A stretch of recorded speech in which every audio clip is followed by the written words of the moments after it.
Welcome to 5 Star Weekly. The 2026 preseason has begun. Tata and the players have been talking, and they've said some very interesting things. We're getting all that and more coming up. Before we get into it, become part of the notification squad by hitting the bell next to the subscribe button on YouTube. Welcome to the show, 5 Star Fam. I'm AJ, and this is Michael. And yes, the preseason has begunneth, and we are popping. It's rolling. It's things are happening. The ball is kicked, and these players and this coach have said, like I said at the beginning, some very, very interesting things, and we will get into all that. But before we do, let's give some big shouts out to our loyal Patreon fam, most notably Gavin, Jordan, Niall, Andrew, Chris, Nick, Jeff, Patrick, and Tom. Thank you guys so much. But yes, let's first talk about how, not every single player was able to exactly report how they wanted to, but the fact that the preseason did start, and Ronaldo Hernandez, Jamal Tiare, they are not part of it quite yet due to sickness. Jay Fortune, he's still doing some rehab, but apparently it's going well. So he's doing some individual training. And Gregerson and Edwards, they both had injuries at the end of the last season, are at their first training session. So, we'll get into the quotes and all that, but, what are your just general feelings that the preseason has commenced? We're back, baby. I'm excited. I mean, it's that unbridled new optimism you get every season to eventually, unfortunately, have it come crashing all down on you. It's wonderful when it first arrives. You get that hope, that remains with you until, reality pries it from your cold, dead hands. But, while it's here and it's warm and alive, we're going to cherish it and nurture it until, the hopefully not the inevitable happens, but we're kind of used to some negative things and nasty things happening. So hopefully, things go a little bit better this year for us. Maybe not second from last place. That would be great. Mm-hmm. But barring catastrophes, I think we can probably do much better than that. So I'm going to remain optimistic until, like I said, I am just forced to course correct.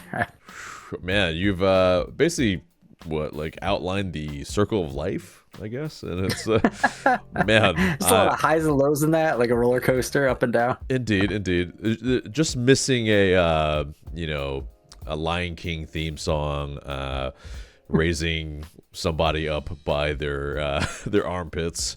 I volunteer Tristan Muyumba for that.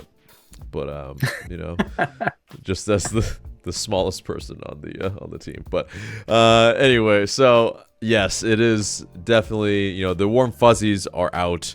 Hopefully it's not as grim as Michael is saying, because dear God. Hey man, I was optimistic last season and then second to last place. So I know it's true. So now it's flipped on its head, right? We're slightly pessimistic, and then we're just pleasantly surprised. Hopefully so. But so there are some new kit numbers for the players this season, and Emmanuel Latte Lath has gotten his number 9, the striker number that he probably was coveting. Saba, who was at 9, now is at 11, and Hoyos, the new boy, he gets the number 1 shirt, which usually is reserved for that starting goalkeeper. But, it was vacated. Bragwazan obviously was the number 1. So, Hibbert, still a young gun, probably is it's more on the line of earning that. So, who knows? We shall see if that has any sort of, foreshadowing for who actually gets that number 1 shirt. on the pitch anyway. But for what it's worth, one of our good friends, Nick Tuwell, asked Doug Roberson over Twitter or X, what is that? Should we read anything into it? What does it mean? That he gets the number one. And Doug just responded that it's just a number, and there's not really anything to read into. So I don't think that's a determination one way or the other about who's going to be the starting goalkeeper. And like you're kind of like what you're basically saying, what we've been saying for a while, is that we should see a good amount of Jaden Hibbert, regardless of whether or not this guy has the number one or has expectations of being number one. At this point, I feel like he's got to take it from Jaden vice versa, because I feel like Jaden's earned it. Yeah, I mean, to a degree, but I think, the competition for places is a healthy thing always. And so, he let them fight. Yes, exactly. And Roberson did say, it's just a number, but,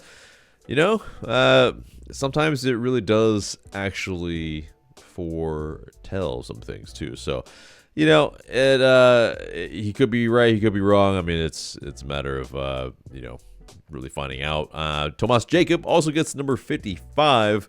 Very interesting number there, because usually if it's a defender, it's usually in the 2 to 6 territory.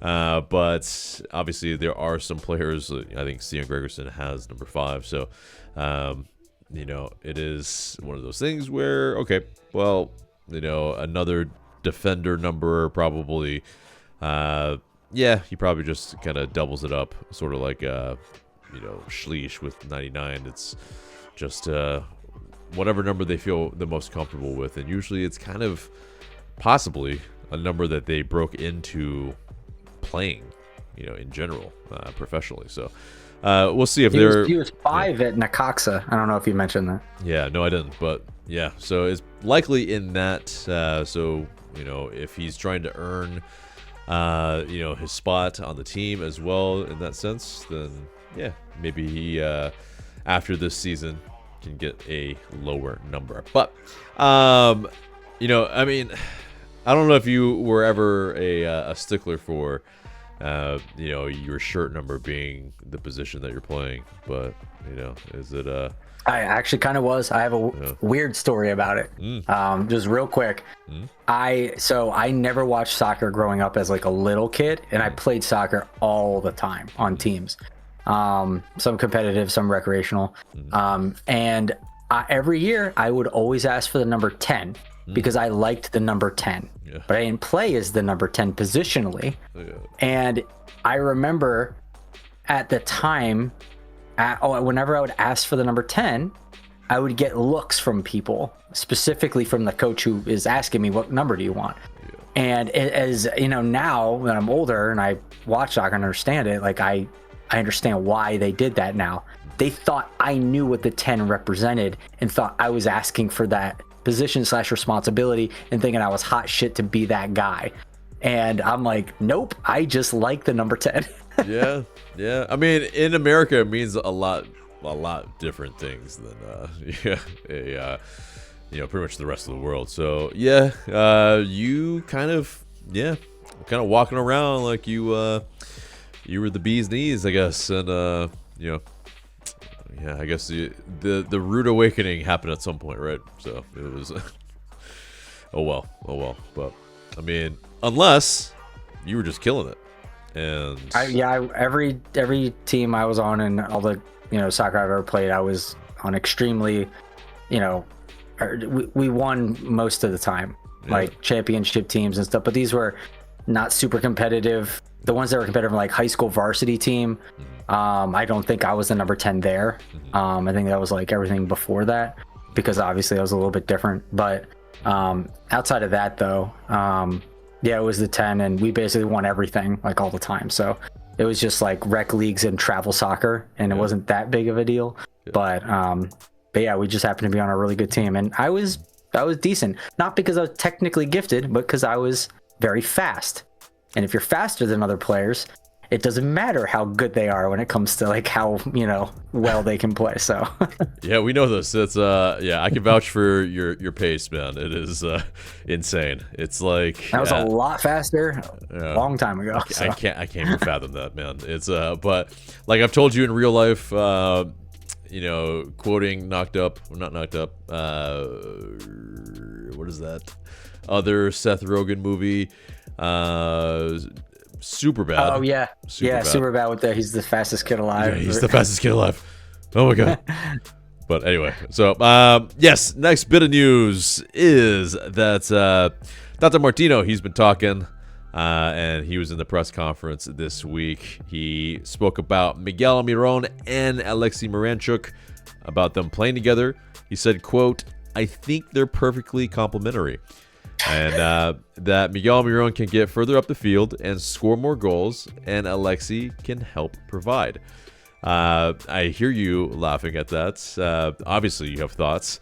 So yes, air them out on this first topic. Didn't we try that a lot? Like, wasn't that kind of the idea that he'd be the through ball outlet passer? I mean, we even had multiple press conferences where we had journalists directly ask Ronnie Dylan's up, like, why aren't we doing more through balls? That's the reason why. Miranchuk was playing at the 10 to do outlet passes to unleash guys, but we were like the league lowest in through ball attempts. Like, that was insane. So like that did change. We did see an increase over the season, over like the last half of the season, and to some degree of success, but not really. And so that begs the question to me: what is Tata Martino seeing that we don't? Granted, of course, he's a lot smarter than me, I would say, but I just don't, like, when we've tried it so many times. I don't know, maybe just thinks we don't have the right personnel to achieve it. But if it is that connection between Miranchuk and Miguel he's talking about, I didn't see a lot of it last season. And granted, yeah, they'll have more time to gel and develop chemistry.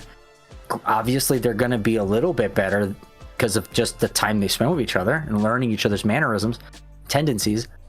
But I don't really have a lot of confidence in it being like, oh man, we just had to turn on the, 100% chemistry switch that we forgot to turn on last season, and now they're just in sync like crazy. I can't believe Ronnie Dyla didn't do that. So it's kind of, that's a very strange comment to me, but Yeah, I mean, I get it from your end. To play devil's advocate, Tata probably has the confidence of like, well, they haven't gone through my training mechanisms and, how I can make them better. And, obviously he knows Miggy very, very well, his game inside and out. Obviously learning Miranchuk's game there. And, I mean, in theory, it should be something like, yes, you have the quarterback and you have the wide receiver, that type of analogy of, someone that can pretty much dictate things from deeper, and then you have the willing and able runner to get on the end of things along with an ELL. Really, the crux of it is that Tata really doesn't really have another choice. He has to make it work, or eventually one of them has to go, or both, or something of the matter. So it is I think it's a little bit of lip service possibly, but if it's confidence, I'll take it. I'll take it from Tata that he believes that he can make them mesh, gel, work together, and thrive. Hopefully so. But he also mentioned that his first impressions of the current Atlanta United squad and his early focus, he said, quote, "It's inadmissible that to have such a technical team that doesn't compete. They gave up on last season too soon." That's crazy. I mean, that is wild. And that's a crazy quote, man. Yeah. And I think he's right to the degree that, yes, it is a very technical team. Obviously, we didn't compete, but that he thinks that they gave up. I mean, I don't know. I don't know if I fully agree that they gave up. I think they just were not up for the challenges that they were facing every single match, in the sense that, I mean, maybe if he means that heads dropped so quickly after we get scored on, there were a lot of games that after we, get scored on the first time, the second, the third came very quickly after that. If that's what he's talking about, within each game, okay. But yeah, how do you interpret that? Yeah, I mean, it could be like it's a bit of like a translation difference. I could potentially see something like that where, he's saying, the team gives up too early, and by doing that in games, it culminates in a season of giving up too early. That could be something along those lines. And then, yeah, I'd agree with that. But it just can't be that, the team just decided not to play well anymore collectively. Yeah. Like, that's just, I don't think that that's the case. And so that's why I feel like perhaps he had a different kind of intention with why he said that. To your point, I think there's a bit of that speaking to the mentality of the team. I think that has something to do with it. So yeah, I expect to see that to be affected on, significantly for next season. Because I believe, as everyone probably also sees, and Tata hopefully sees as well, that is one of the major issues of the team. One of the major kind of inadequacies that needs to be addressed. And perhaps that's why he's saying, this is a technically good team. They should be doing well. They need to just be unlocked. And if that mentality issue can be removed, that's the locking mechanism that just can be undone. Yeah. And NEMA High spoke about that. We will get to that in a second. We'll kind of wrap up what Tata was talking about. But yeah, it definitely is a soft mentality. That's without question. That was one of the factors of why it was so poor last season. But I also, I don't know. I kind of push back on the technical aspects too, in that I kind of doubt that we were too incredibly technical, because you have skillful players, but if they can't put it together, if they can't find that chemistry together, well then it doesn't really matter how individually technical you are. Like, it's a matter of a lot of things like that, where you have to be able to mesh with your teammates. Like, the passes just didn't seem to come off to be in the spots that the players, where they like the ball, or where they like to receive the ball, or where they, maybe are comfortable passing the ball. It just seemed like a lot of players just, they're strangers, and they became even more strangers throughout the year. It was, completely wild how it actually happened like that. But anyway, one more thing. I think it's interesting that he's saying that. Like, it makes me think a little bit about, it's like almost a critique of like the previous coach. That, like, how do you have such a good roster and you can't, because like a lot of the chemistry building and those aspects of bringing the team together as a cohesive unit falls on the coach to a degree. Not obviously, completely and utterly, but like some of it. And maybe he sees that as a way that he can affect change. Like, he's like, how this other coach couldn't do this, I don't understand it. I will be able to do it. And then you're going to be able to see this team unleash their technical gifts that I'm talking about. Perhaps that's the angle he's taking. Yeah, it could be a little bit. I don't know if he's going to outwardly criticize another coach, and then he puts himself in kind of in the hot seat a little bit, with that. So it's definitely interesting. I don't know if it's outright criticism, but it is. It's definitely not outright. It's definitely like veiled, swerving. It's not direct. It's indirect completely. Yeah, for sure. Anyway, so Tata went on to say as well, he was asked probably about this regarding another central midfielder to replace Schleich, and that yes, they are looking to do so because yes, while we do have some numbers in midfield, we absolutely need someone that can replace that production that we saw from Schleich. So Miggy, he also spoke about Tata's return. He said that it will help him and the whole team / the city. And he noted that Tata's experience will help every player grow, but emphasized how great of a person that Tata is. Said that Tata knows how much he enjoys that free roaming role and knows that ELL and Alexi will work well under him. So yeah, definitely Miggy is, excited for Tata to be here. I think, the fact that he's talking about the free roaming role, he's really pointing that out. He, it will be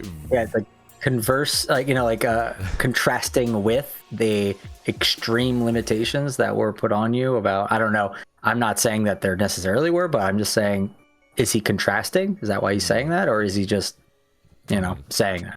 And it could be, but it is also where Dyla, I think he, took the shackles off of Miggy as well, where...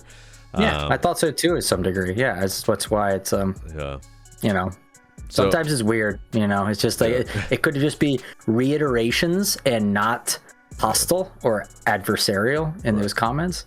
But you can't really know for sure. Right. And it could just be a gentle reminder to Tata, like, oh, hey, remember how I won you the championship the first time playing the number 10 position. So, if you want to play me there, I'd be stoked. So, just a little nudge. But, so I think regarding that, how Tata, of course, talked about how Moranchuk might be playing deeper than Miggy playing a little higher up. It'll be interesting, like if it truly is a 4-man back line or a 3-man back line, and how they can actually mesh well, or is it going to be a little bit more fluid? We shall see. But in terms of one of those guys that's in the defense that may or may not be kind of further up or behind, or on the wing, very likely not on the wing. Central defender Inya Mahai. He talked about Tata Martino's message to the team. I was trying to segue that, and it just didn't work. But so we got there in the end. But he talked about Martino, and he said that quote, Mihai said, respect me, respect my staff, and respect each other, according to what Martino said. And Mihai, he expects the preseason to be the most hardest and most intense of his career. And he also noted that Martino, he said, to play with corazón, or to play with heart in Spanish, and to play with passion. And yeah, that is that aspect that possibly they were missing last season, is to make sacrifices for each other, teammate wise, and really put things on the line, almost in a sense, to win games. And that would be kind of the difference. What do you think about what Mihai's saying here? Yeah, I mean, it's just, to me, these sound like very generic, like soccer things to tell players, that I'd be surprised that we've heard like Pineda say this about, the team for a while, when he was here, play with passion, enjoy being here, and etc. And, play with like a brotherhood and, things like this. So, I hear this a lot from other coaches, and it's not unique. It's like, well, if you just need to hear that and then you're going to play well, or play for your teammates, it's like, why did you? So, but there is a difference in not just having the words themselves come out of someone's mouth and hear them and flip a switch, It's more so who is saying them. And that I think matters a great deal.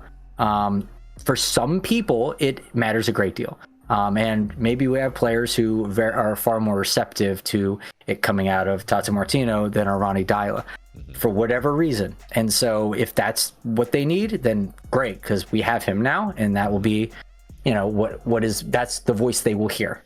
So, but the respect thing makes sense. I mean, you'd hopefully respect your coach and respect the staff and each other, and I'd hope that would be the case.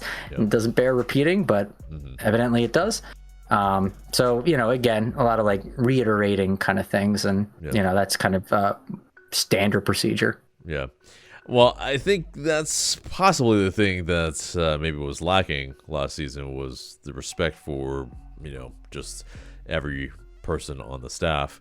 Obviously when things are not going well, fingers start to get pointed, and obviously there are people that will start to lay blame, and I always kind of go back to the saying that if you're pointing fingers, there's three of them pointing back at you. So there's an aspect of that where each of the players and coaching staff and front office, all that, need to be held accountable for sure. So that part is important. I think there's also the aspect that how things are said, not just the content of the words, is also very important.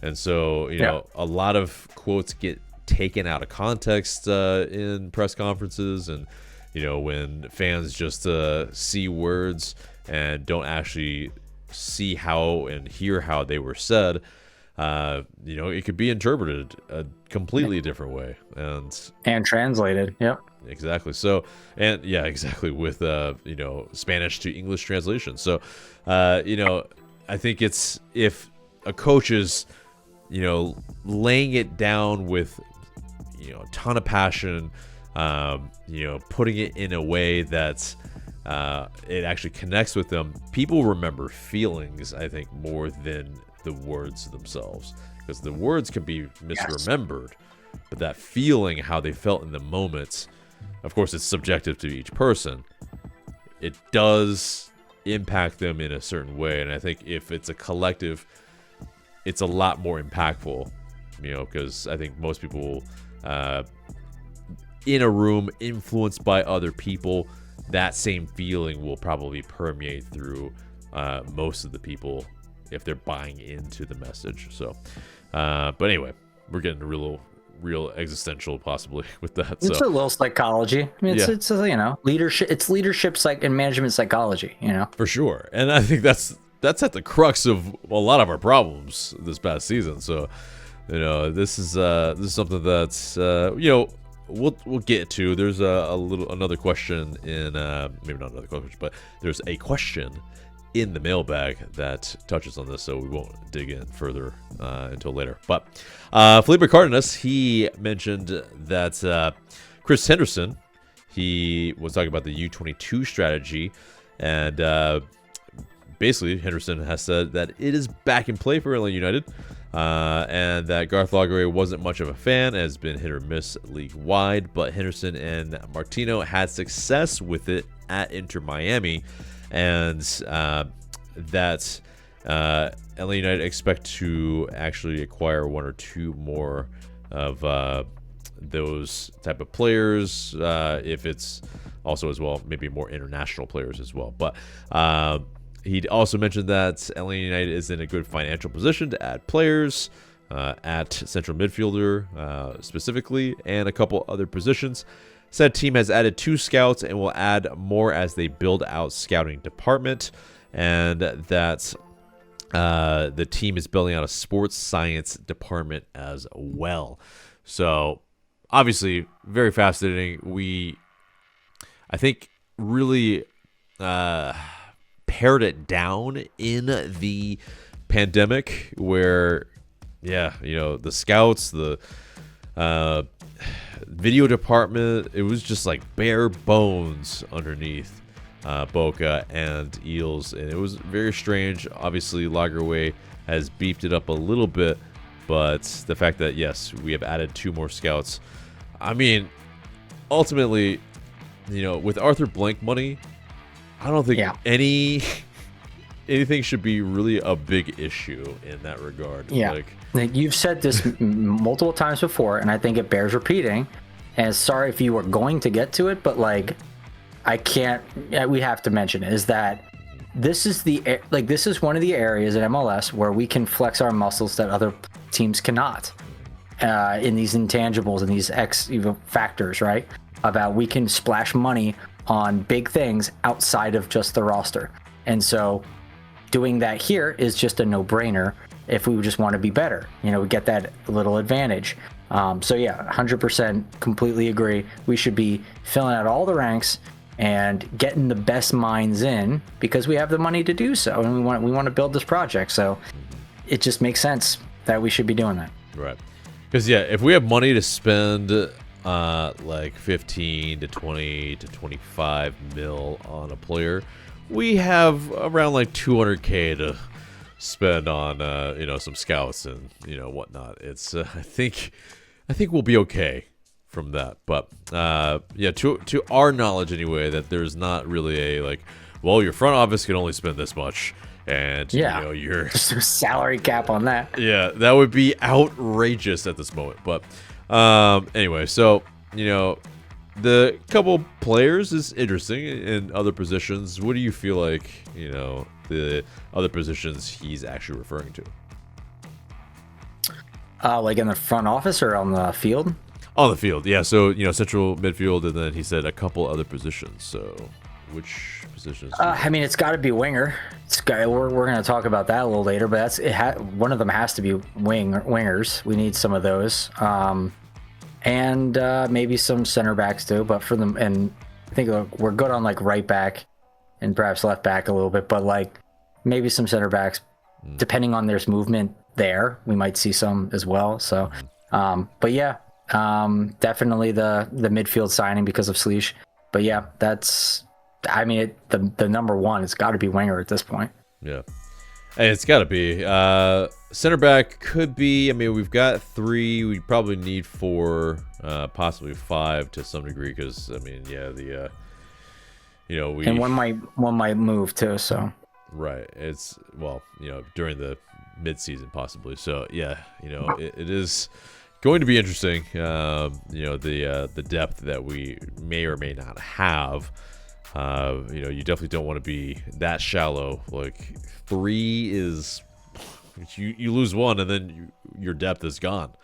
Like it's so yeah, you definitely have to have a couple more at least, but at least in my estimations, especially with the homegrown players being gone. But Doug Roberson, he also mentioned Henderson talked about Latte Lath. And said Latte Lath, Almiron could fill the leadership void vacated by Guzan, and said Hoyos could also fill that role. Very interesting, I think, in that regard. If he's talking about, it's like, Emmanuel Latte Lath just got here last season, hasn't necessarily been performing super well. Gregerson has worn the armband before. Ronaldo Hernandez obviously has as well, but the fact that, I mean, Henderson saying this, obviously this is more Tata Martino's decision to make in that sense versus, Henderson making that kind of decision. But thoughts on that leadership group? Before we go into that, and I'll ask you to repeat that question in a minute, but I do want to touch on the U22 stuff before we move on from that. Sure. The U22 I think is interesting from a couple of reasons. First being like, I get, like a lot of people are saying, why didn't we lean more on that, especially in Garf's tenure? I get kind of why Garf didn't. Let's think about our history with U22s, like Eric Lopez, Santiago Sosa, which is, okay. Edwin Mosquera, Ibarra, that calamity that happened. And I'm probably missing one because I know there was 4 at one point. But those, like, having that that selection of guys to look at in terms of success story for U22 signings, that doesn't give you a lot of confidence. So I can't, I can imagine Garth looking at that and going, let's steer away from that based on our track record. So I don't really fault him for doing that based on what we've done. I mean, we're still kind of paying a bit for like the, hopefully, and we'll maybe talk about it, the Edwin Mosquera saga coming to a close soon, finally. But yeah, like I kind of get it, like I said. So yeah, and it's clear that it was Garth that was, opposed to it and not Chris, because Chris is like, I'm cool with it now, and let's kind of jump right in. And like, the other teams have seen in the league success with them. We've talked about this in the past, and it was the reason why we were like, why don't we lean on this more with Chris Henderson being in place? Boca clearly just didn't have the right vision for U22 signings, and I would imagine Chris Henderson has a far better way of seeing this type of stuff. So I'm far more confident with him with U22 signings than we had in the past. Indeed.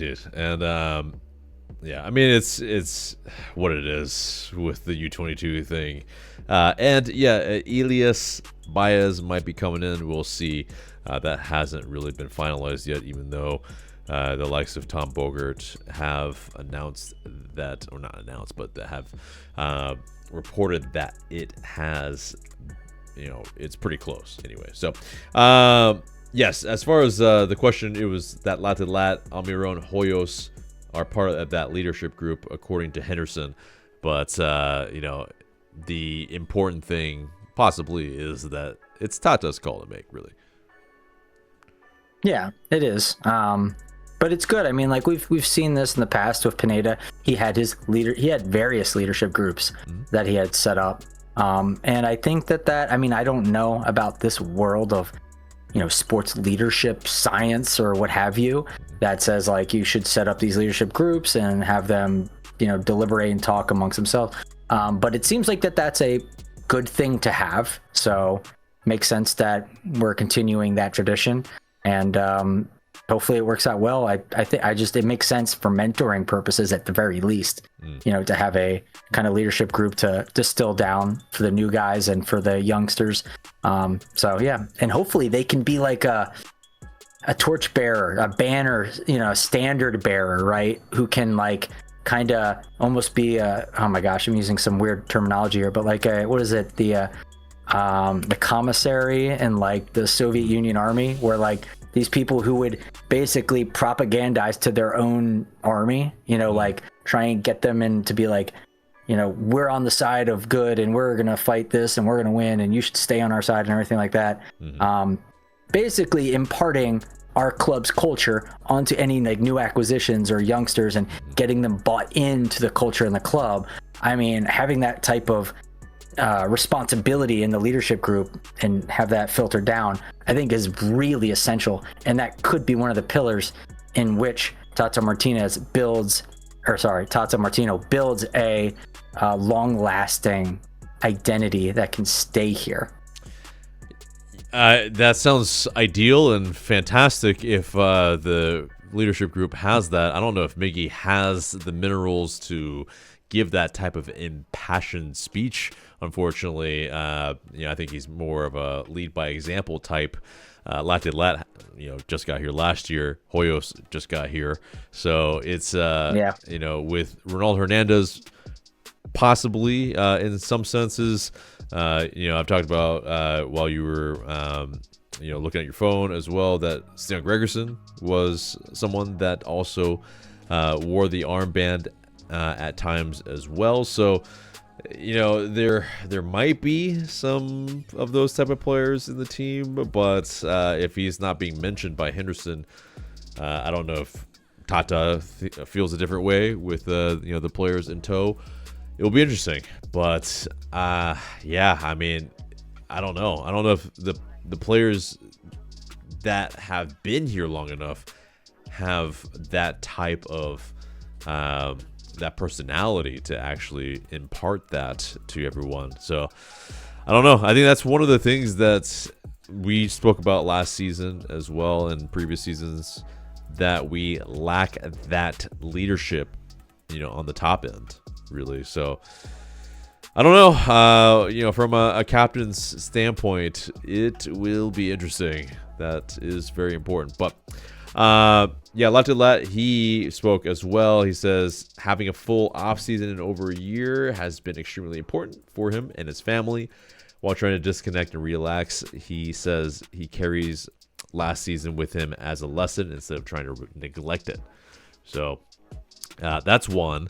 Also, Latte Lath, according to Henry Higuita, he said about Tata that he appreciates his coaching style because, quote, he don't treat me like a baby.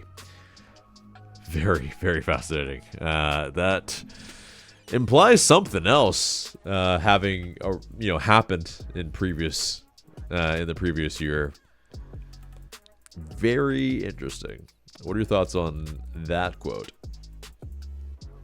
Seems to me that reflects a bit of animosity towards the way he was treated by the coaching staff last season. When he was coming off of injury, they were kind of treating him gingerly to make sure he was able to come back fully functioning, not injured. They didn't want to toy with him, potentially angering a latent injury. Maybe he thought, I'm ready and you guys just don't see it and you're not letting me play, and that frustrates me. That could be kind of seen as being treated as a baby, like bubble boy in a way. They don't want to get him injured, so and he thought he was ready, so maybe that could be what it is. Outside of that, I'm straining to find what that could potentially mean, and that would be weird to me. Is what else are they treating you like a baby with? And that would be a little worrying if that was, Yeah. I don't know what that would be. It'd be weird. Yeah. It's I think it's a great speculation. I'm not sure either, but I think really only Latte Lath will know. But it is, I think at times, there were moments that he had difficulty coming back from his injury. It could possibly seem like, yes, he was not given free reign. He basically was the understudy to Tiare for a good number of matches before finally, kind of getting more starts at the end of the season. So, it seems really interesting that, he, I think if he can use that as fuel for this season, then I think it's a good thing. If he feels like, it's more of a slight and it's a kind of mental thing he has to overcome, I think it might be a struggle in that sense if, that plays a big part. But anyway, next, go ahead. To your point, it could be that, it could be that he's he felt like he was being micromanaged by Ronnie Dyla. Maybe that could also be where the baby comment kind of comes from. Yeah. That's we don't want you to do what you think you should do. We want you to do what we think you should do. Right. Yeah. So maybe, I don't know. Yeah, it's definitely interesting. Next bit is Joe Patrick. He said that Chris Henderson said that there could be much more. Felipe Cardenas said that Henderson expects a new acquisition in a couple weeks. That bit is important. And the player will have MLS experience, could be an MLS trade or free agent signing, and that profile of player remains an important one for Martino. So definitely interesting there. And obviously we just speculated that it could be a winger. As well, Doug Roberson, he mentioned that both buyouts are available for this season, looking to add productive seasons from wingers, Henderson said. And that team has Saba, Brennan, and Pizza. And said that Thomas Jacob is also versatile enough to play winger. And said could add a U22 or free agent to strengthen the position. So, super fascinating. I think the most interesting for me is Tomas Jacob possibly being looked at as also a winger. he probably has the technical ability coming from Newell's Old Boys, and but I would say that's probably in a pinch. That's probably less so that he's trying, Henderson anyway, is trying to probably give off the fact that, okay, well, we have enough depth to withstand this if we don't have someone else come in. But what are your thoughts on, all that Henderson said here? Yeah, with the Jacob thing, I agree with you. What else was it about? What was the other parts of it? Well, so as far as a new acquisition, being a winger. So do you want to get into this, our speculation on that now? You can go for it. Yeah.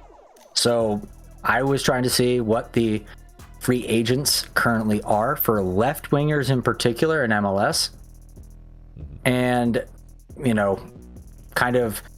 I just decided to not include. I just specifically looking at like Spanish speakers, and Fafa Picault is really the only one that fits the bill. Granted, he's on Inter Miami. He wasn't there when Tata Martino was, and Chris Henderson did not pull him in to the roster when he was there as well. However, there is the Inter Miami and those two guys being Inter Miami people previous to Fafa Picault. However, he is free agent, left wing. He had like a 600-some thousand, salary for last season. If he comes here, it's not going to be that. I think it'll be much. He's 34 years old, very old in terms of a winger in my estimation. That's a kind of it's a little bit of a worrying signing for like a backup strike. That screams backup to me for a left wing, but he played a decent amount for Inter Miami, not a tremendous amount. So that's where my mind goes. Basically, all the other available left wingers I saw in MLS, they had some kind of disqualifying thing from them that probably wouldn't have them be picked up by us. Fafa Picault seems like really the only logical answer there if they're gonna do it the way that Chris Henderson was saying they would. Yeah, I mean, you have Christian Espinosa, who, is a high-profile guy, but seems like he's going to be back with the Earthquakes. You have, Robin Lod. You have Diego Fagundes as well, Paul Rathrock as, kind of other options possibly, but I think Rothrock re-signed with Seattle. I think Espinoza signed somewhere. Lud, I think perhaps, but I don't think we would do that personally. There's one on San Jose as well. Starts with a K, but no, there's a different one, left winger there. Gotcha. That's also a free agent, but I don't think we would go for him either. But it's possible. I mean, yeah, and I'm not quite sure what Chris Henderson's like, because it's not Garf's anymore, so we kind of have to throw that old playbook out, and we're gonna get readjusted to what Chris Henderson does. Right, and it very well could it just be speculation that it could be an MLS trade, or a free agent signing. So yeah, it probably isn't going to be the sexiest name out there, but yeah, we do need some depth in there and some experience. So I think it will be very interesting. There is also that article by Doug Roberson speaking that Saba, Muyamba, Gregerson could all be people that could be moved on as well. So, these are all possibilities to kind of free up some roster positions and still play some musical chairs within that. But, also, Doug Roberson mentioned that Henderson, he said the search for the president of Atl Utd and NWSL team is still ongoing. Obviously, that will be in the same position because, basically when Garth Lagerwey stepped down, they announced that position will oversee both of the men's and women's teams for Arthur Blank. But he also mentioned that the negotiations with Botafogo, good old Botafogo, regarding Almada's the money that they owe us. There will be a resolution soon based on past examples. So, the litigation is working, it seems like. And, basically, a lot of Botafogo fans probably are feeling the pain of not being able to make any moves at the moment. And as they should. But also, the crux of it should be that John Textor should never be allowed near a team again. But, that's a different thing. Anyway, thoughts on Almada and Botafogo and the money that we're owed? It's just like we kind of said last week, or it's a little wild that this is continuing on again. And I don't know how anyone does business with a club, owned by that guy / Botafogo itself. Like, it just I don't know how you, doing your due diligence go, yeah, this is a team I want to do business with. So that's wild to me that this is just something that can go on this long.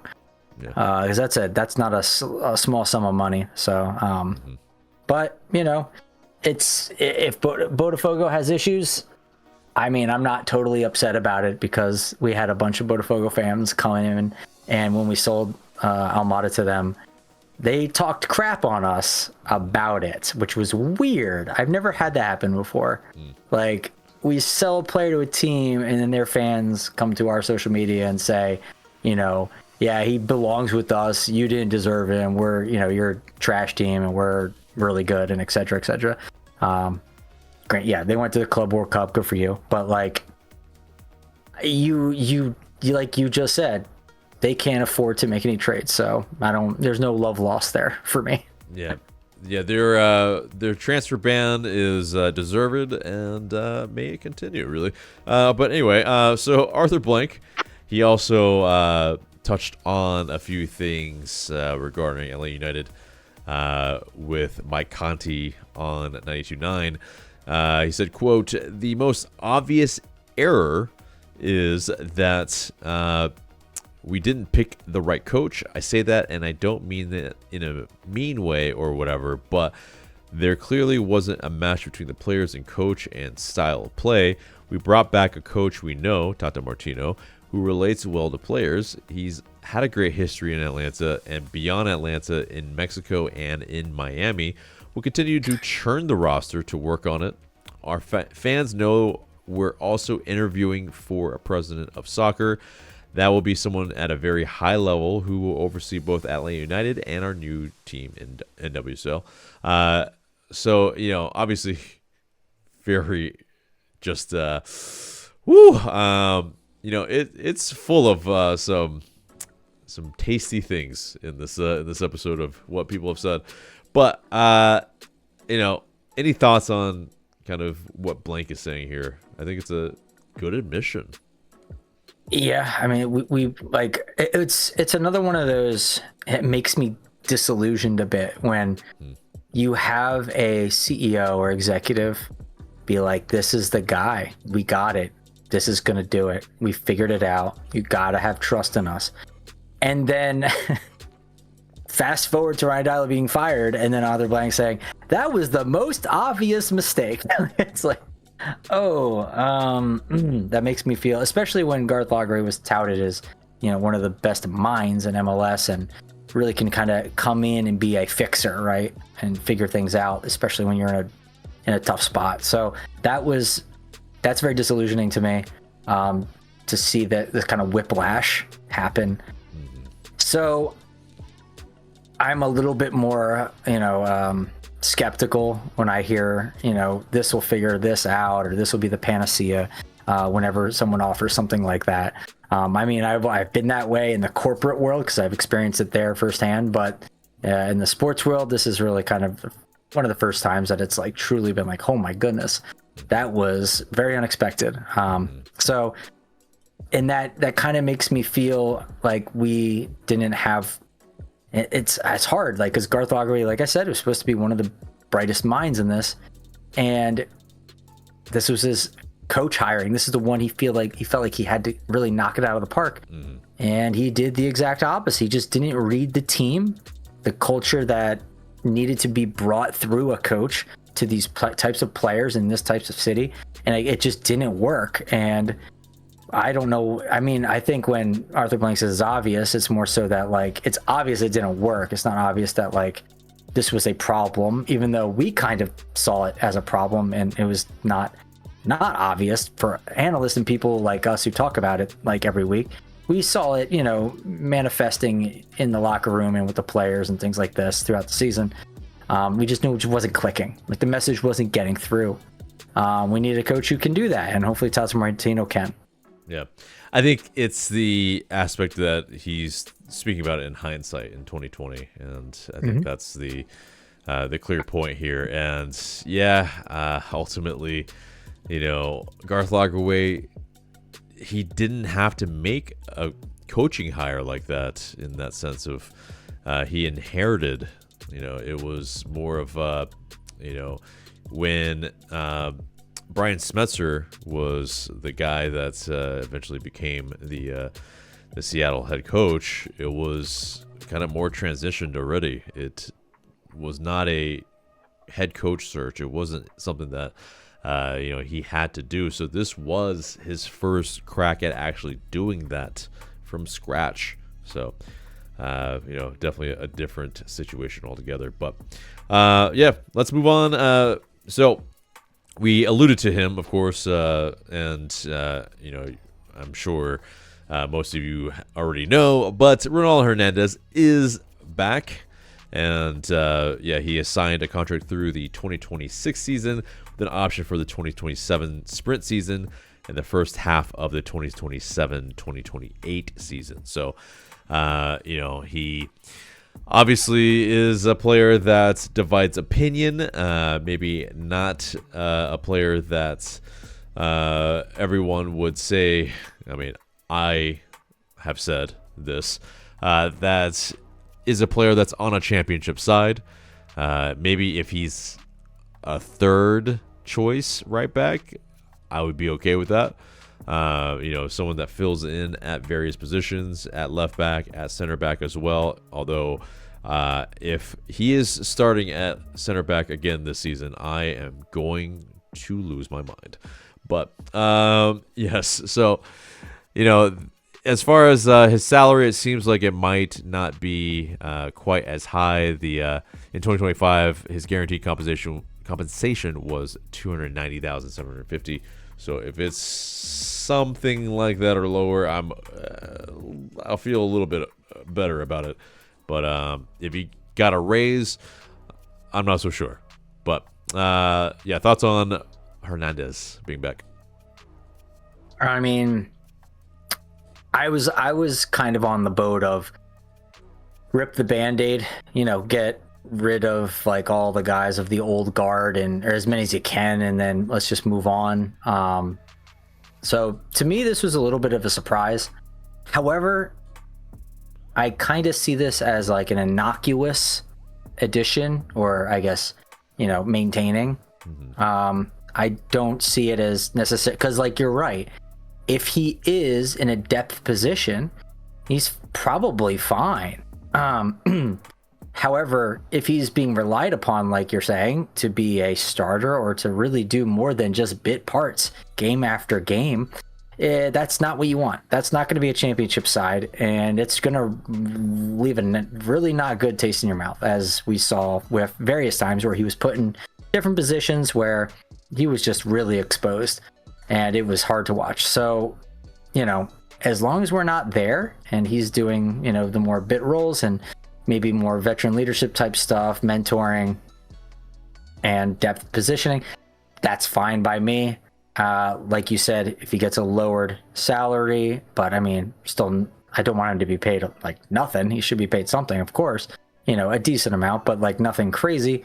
I still think he's okay to be here. I don't think necessarily he was mentally weak or fragile. I don't think he is necessarily one of the players that we had to worry about with that. Yeah, I agree. I mean, you know, he has been, by all accounts, a very good person, a good servant for the club, someone that can put a good ball in from a corner and across. It's just a matter of, ultimately the other aspects of his game that, it brings a lot of worry for me. But, next bit of news, per Pipe Sierra, he reports that winger Edwin Mosquera, he is close to joining Colombian side Independiente Santa Fe, and that the 24-year-old would terminate his loan with Millonarios FC, and he joined Santa Fe on a permanent transfer from Atl Utd. And per Doug Roberson, he said that Henderson said he's hoping to finalize the transfer soon. And if that is the case, it would open up a U22 spot. It, of course, it's not without the black marks of his U22 spot, more so in the sense that, we had to get rid of Franco Ibarra when we actually had, we're wanting to bring him in. And also the fact that it was a pretty high kind of, I believe it was like 650,000 that was actually either paid or exchanged. Either way, it's a lot. It's a lot for a player like Mosquera, who, yes, he had, I believe it was 4 goals, 3 assists for us in kind of 50 some odd minutes, or not minutes, that's games. Bad. Yeah, I know. Yeah, that's terrible. 5 goals, 4 assists, 56 appearances. There we go. Finally found it. And that's not great. It's not absolutely terrible, but it was a player that hadn't scored before he came over to LA United. And so, someone that was 21 years old and hadn't scored for his club, but clearly he was a pace merchant. And yes, That's scouting though, man. Yeah. But to pay that much is just wild. And so, I think nothing against him as a person, but I think we will all be happy to see the back of Mosquera. But, anyway, so, yes, as well, so a couple little bits is that Leo Afonso, the former Atlanta United player, he's signed on for Rhode Island FC. And also Brooks Lennon, according to Soccer Insider, that he's a free agent and he is on trial with DC United. And that is wild. That is wild that a 28-year-old who has been playing MLS for pretty much, not only for us for 6 years, but for quite a while, is now on trial at 28. I mean, it speaks to that. It's been a rough couple years for Brooks Lennon. I definitely wish him the best. It's just it's tough, man. But one of the things is that he will run his socks off for you. And I think, at that level anyway of being able to, just have that type of stamina and fitness, I think will be able to catch on with an MLS club fairly easily. He just probably will have to take a pretty hefty pay cut on, he was making $740,000 last time, so I don't think he's making that. Yeah, but anyway, so that does it for the news, and it gets us to the mailbag, and there was so much, and it took us an hour to get through all that. But yes, let's get into the mailbag. You guys send in these questions through IG Story and Discord. Please continue to do so, and we might answer your question in the future. First question comes from Drew, our highest or one of our highest tiered Patreon members. He asks, do any of the signings so far move the needle enough to think we can be a contender this year? No, I don't. I don't see any signings that could do that. However, it's not so much signings unless you consider the coach a signing. Like it's not so much a signing that it is more so what I think needs to be affected in terms of like the mentality and how the coach can somehow unleash this team. Like, I guess is the current theory that Tata has, is that he will be able to be the key that unlocks the box, right? So if he can do that, I mean, if like it's like he's a power multiplier of sorts, right? If he can come in and enhance the current players that we have to what they're potentially supposed to be playing at that level, then hopefully that's what happens. Like, I don't think it's any new signings, or I don't think they really can. I mean, outside of like DP signings, that really, you don't really get guys on, you know, the rest of the roster that when they come in, they just completely change the complexion of a team. It's usually the DPs that do that, and more than one typically too. If you really want to do a whole, you know, a whole cleansing and new squad. So I don't see it as that changing much. But I think the change lies more so in the coach and the mentality, and hopefully it can get into the minds of the players and the ideas that Tata has versus what we had in the past. Not so much. Yeah. I mean, I think, yes, Tata is a signing. And so, yeah, that can, like you're saying, be a force multiplier. It doesn't mean just because they're not a DP player that they can't be someone that makes a big impact. Case in point, your favorite player, Darlington Nagbe, is someone that has made a massive impact without being a DP player. I think even the likes, you know as well as I, he deserved to be a DP player when he was here. We know, but he wasn't, and so the technicality still rings true. But you know, the likes of a Michael Parkhurst, the likes of a Brad Guzan, the likes of a Jeff Lorenowitz, you know, those type of players, even a Franco Escobar, LGP, those are all players that are not DPs that I think, you know, did make a massive impact. I think regarding this question, though, did we make signings that move the needle enough? Contender? Yeah, I agree with you. It's, you know, besides Tata, it's not quite there. It's definitely not super inspiring yet. We'll have to see how the rest of this window transpires. Hopefully there are more moves. But let's see. Next question comes from Nick17. Everyone on the pod gets to choose one more player currently on the roster to sell a buyout this offseason. I'm going with Muyumba.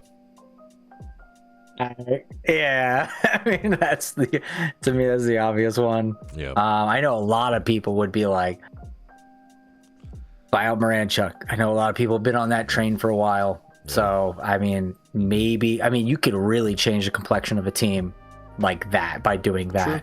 Sure. So yeah, that could be interesting. However, could give him another season. I don't know if I would hate that, especially with. I mean, it could just be that Tata's hands are tied.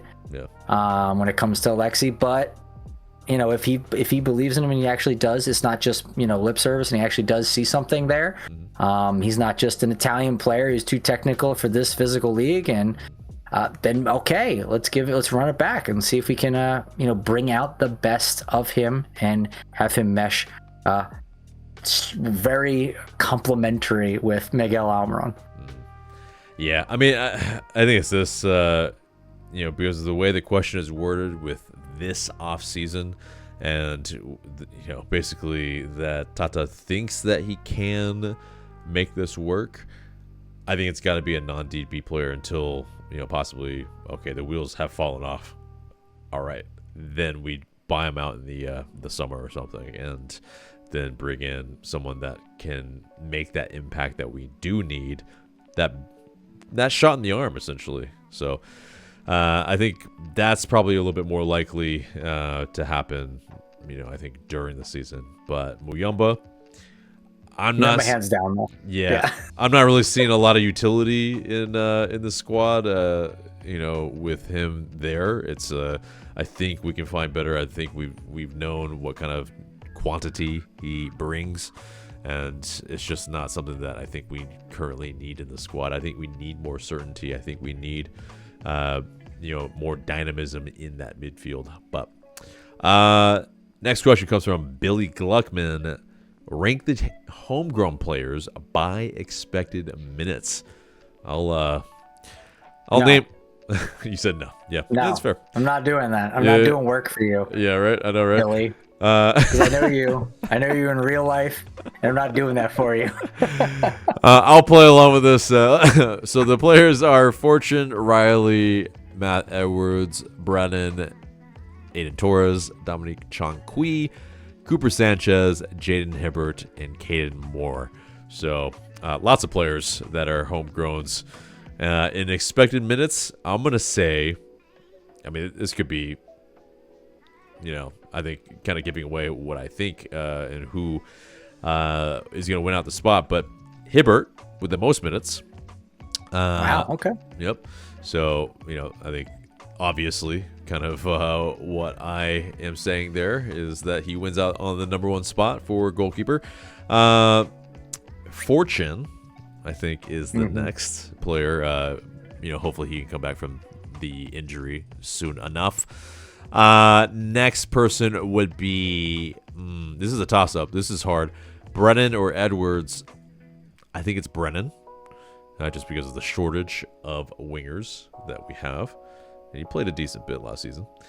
Then it's Edwards for me. Then I think it's, this is the tough part here. Riley, Chong-Kui, Sanchez. I think it's gotta be Riley, because Chong-Kui, we'll see. With Elias Baez, Pedro Amador ahead of him, he's not gonna probably see a ton of minutes. I think you want to see the defense be pretty, kind of locked in. Like, you don't want to see that many players. Like, I think if that happens, something's gone wrong. But so Riley, I think Chong-Kui, Sanchez, then Torres. You don't have to play along, and more is the last one. So you don't have to play along. I think I agree with pretty much everything you said. I might switch Fortune and Hibbert just because I'm not sure about the goalkeeper situation. But yeah, outside of that, I think you're spot on. Okay. Yeah, Hibbert could. He could not be the starter. It very well could impact that. Fortune, I think, coming back from the injury, I think that's the tough part there. That's the pretty big caveat. But let's see. Next question comes from Bruno Fonseca. You think Tata will bring the team to where we once were? I think is how you probably wanted to ask. By the way, new member to the Discord, so welcome in, and thanks for the question. So Bruno, I think that to the promised land, that's a bit of a stretch right now. We have to really wait and see what Tata can do with what he has right now, and then assess, make changes, and then the season after this, we'll really see if we can contend. If we can, do like a 2017 early playoff push, and then, like that kind of thing. That's kind of how I see it. First round knockout, but a decent season for the playoffs. And then 2018 went ahead and win it. Far more dominant season. I think we might see something like that. That's kind of my hope, the blueprint for it. But you never know. This season is going to speak volumes for what your expectations really, I think, should be for like the next 2 to 3 years. Yeah, indeed. The thing is, Tata only stays usually for a couple years. So the real hope is, I think for me, is that he just brings some stability and that he can build that foundation for us so that when he leaves, we'll be in a much better place than the first time. So, I want to bring this up for a second before I had there was an interesting conversation in our Discord. By the way, again, join it. A lot of interesting stuff going on there. One of the guys in there was talking about what if Tata Martino, after his time in Atlanta United, angles for the presidency here. Is that something he might be interested in doing? Could this be aligning with what we have in terms of succession planning? Like if we ended up doing some kind of, not like, I mean, an interim in a way, you know, like someone who's, they know they're only going to be for a certain amount of time, a stopgap until Tata Martino is done coaching. That could be like an interesting thing. I don't know the likelihood of that. That's very much speculation, but I just thought it was an interesting, you know, theory. So, you know, something to keep in mind what Tata does after Atlanta United. Yeah, I think it's fascinating. I don't know if he speaks enough English for that position, unfortunately. I think that is a pretty front-facing to the media, to the, you know, to the basically supporters, to really everywhere type of role. I'm not so sure that Tata really wants that.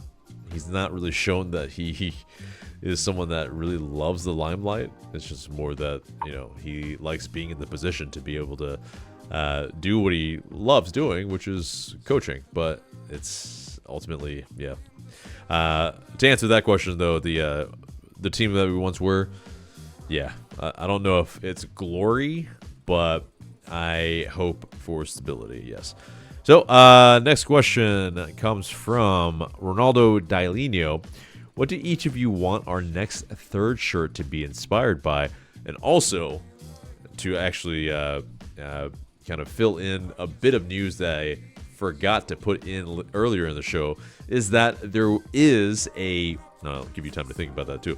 That there is a announcement for founding members in an email to them, at least some of them anyway. Apparently, yeah, it was posted on our social media, and not everyone apparently got it as a founding member, but that there is February 10th a kit launch.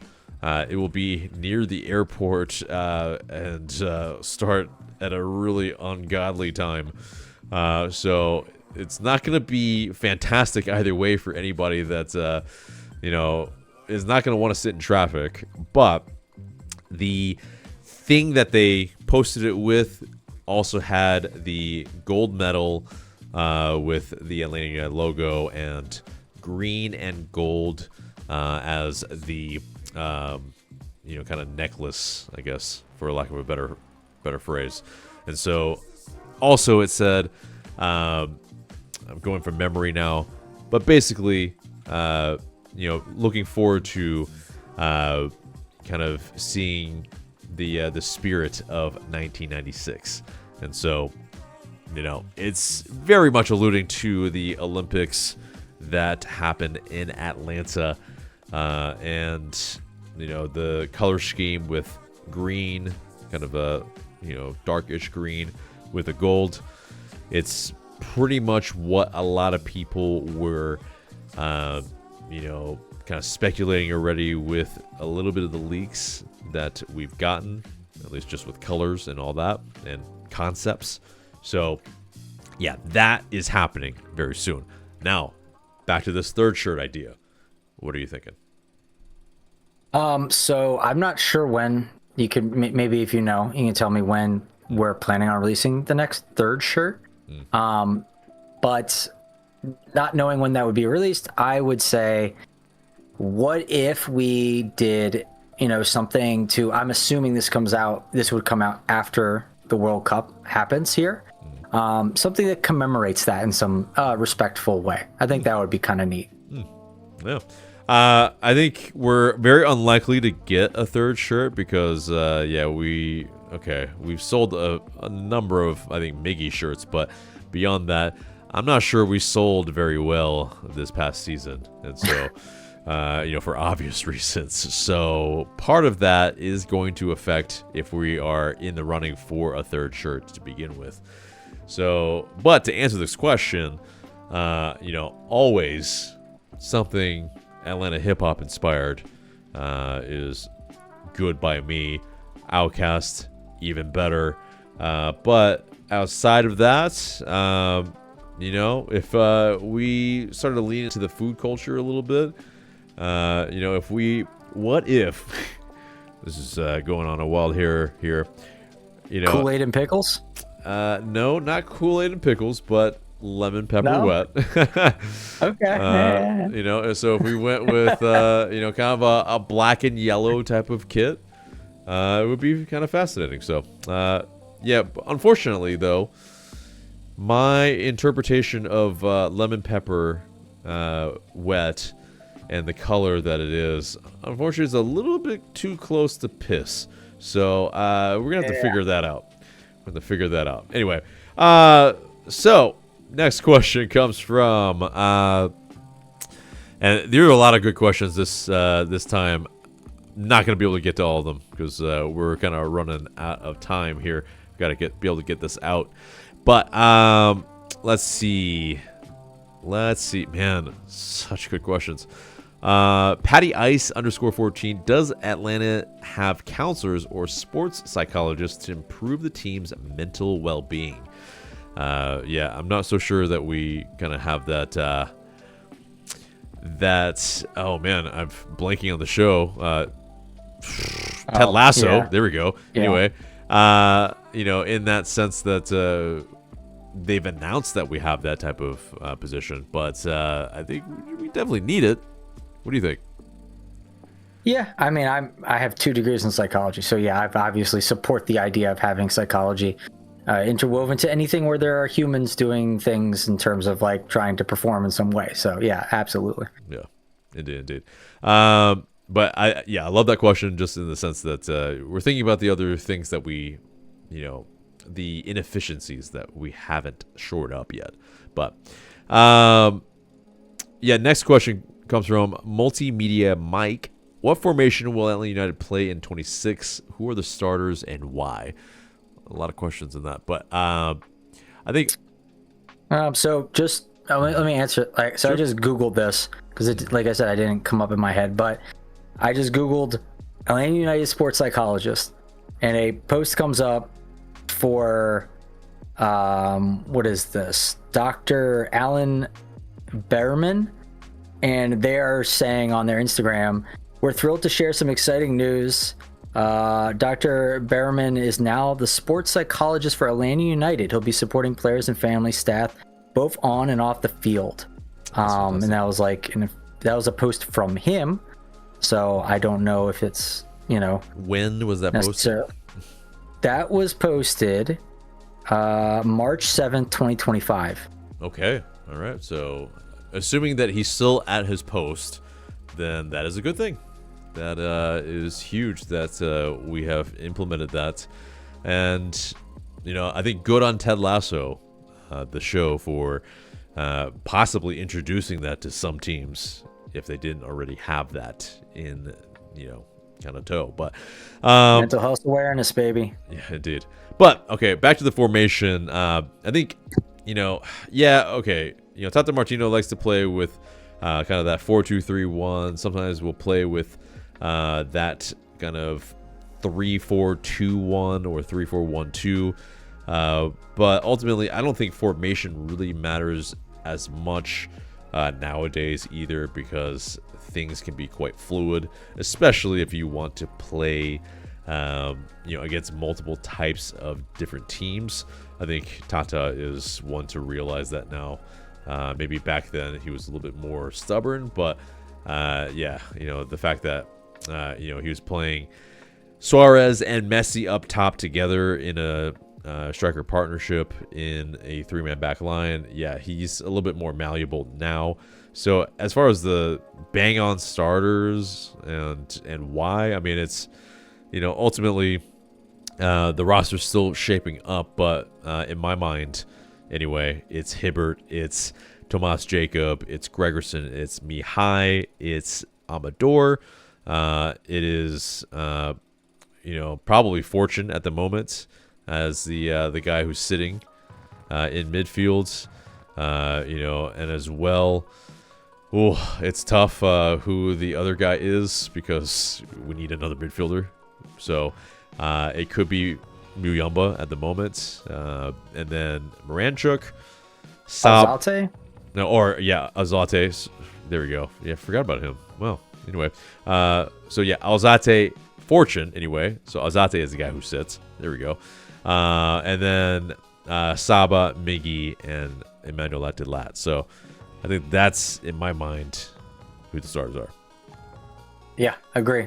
I think it's exactly what we expect to see at this minute. Yeah, and until we get some more depth, some more options that we can play around with, that's likely who's going to be in there. But you know who I want to see have a lot more minutes, based on that formation and everything. It hurt me a little bit that we signed like such a heavy hitter in like the right back position, which I get we need and it makes sense. But like, I just want to see Edwards more. I liked watching him. Yeah. I thought he was an exciting, interesting prospect and up and coming player. Yeah. I want to see. I love that picture that they put out with him going on the bike up against Emmanuel Latte Lath in a cardio battle. I want to see more of that. He seems to be like a cool dude, a good positive energy. So yeah, that's the thing with MLS sometimes. It's like you get in a position and your team goes and signs like a superstar international, like TAM DP guy in your spot. And then that guy just plays every single game for forever. And you're just like, well, I guess I'm chop liver, Yeah. Well, I think we'll have a lot of competitions, pardon me. And that, he'll probably see a lot of minutes. I mean, he has played, center back in a 3-man back line and as well some wing back too. So I think he'll see a good number of minutes in that regard. But I think, I hope so. It's that, though, he probably is more depth at the moment, not a player that's going to really see, the lion's share of minutes. And so I think that's really what it is. We still need that veteran piece, I think, in the defensive line to be able to kind of spell all of that because, it's still, I think, one player shallow. But last question comes from it's Don Julio 70. What are your top 5 soccer games you're looking forward to in 2026? World Cup, MLS, EPL, UCL. I know you're gonna have some of the UCL stuff and EPL stuff, but like for me, it has to be like almost exclusively World Cup games. I mean, like they're getting back. Atlanta United's first home game, that's going to be up there for me, of course. MLS Cup's going to be up there. Any of the finals for MLS or CONCACAF stuff will be up there. But like obviously, World Cup takes the cake. Yeah. So definitely going to get the lion's share of my attention. Yeah. I mean, and as far as the top 5, I mean, yeah, so, World Cup, the final, the semifinals, I'm sure are going to be very, very interesting. The best teams, national teams in the world duking it out for that World Cup trophy. MLS, I think, the opening day, that will be, I think it usually is. It's a lot of fun. The energy, just the vibes are usually very immaculate. As far as EPL, I mean, I'm looking forward to Arsenal possibly winning some silverware in the league and possibly some cup competitions. So, any of the finals that Arsenal possibly might be in which right now they're playing in 4 different competitions. So, and still progressing and advancing into the next round. So, if they make the Champions League final, then hell yeah, I am stoked to watch that. So, and it might even be this. If Arsenal win the league, or are pretty close, and might be wrapping it up, you'll buy me a gift. I'm going to buy myself a ticket to London. And I might buy you a gift, yeah. But I'm buying myself a ticket to London to enjoy that whole celebration. But anyway, because yes, it's it's live stream it, right? Possibly. I don't know if LA United fans will care, but it will be. It's this. It's been a long time coming. If it were, and if anything is won, we're celebrating that. You better knock on some wood right now. I know. Well, you know what? I'm just that confident. We're gonna win some stuff. Oh, wow. Now you really need to knock on some wood. You are tempting fate. Possibly. Anyway, so that does it for the questions and for Mailbag. Thank you guys so much for sending those in. And that's pretty much the entire show except for the question of the day. The question of the day is, what position do you think is next up that we bring in? Get at us in those comments. Let us know what you have to say. So, again, that is the episode there and there. Remember to like, share, comment, and subscribe. I've been AJ. That's been Michael. Thank you guys so much for watching, and we will see you in the next video.